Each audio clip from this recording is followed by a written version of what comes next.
Hello दोस्तों, स्वागत है फिर से एक और नई वीडियो में। इस बार मैं आपको दिखाऊंगा बीकानेर में जो ट्रेन चलती है वो कैसे एक गली से होकर चलती है, वो दिखाता हूँ। तो ये देखिए, सिंगल लाइन है और यहाँ से ट्रेन निकलती है। तो कुछ ये देखिए, यहाँ से आती है स्टेशन से और यहाँ से इस गली से होकर गुजरती है।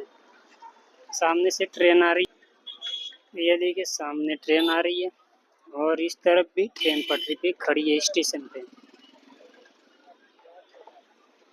ये गली से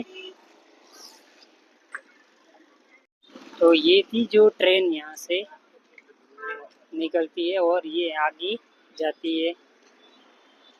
चलो फिर मिलेंगे अगले वीडियो में। वीडियो छोटा सा था और अच्छा लगा हो तो कमेंट में ज़रूर बताना। फिर मिलेंगे अगले वीडियो में।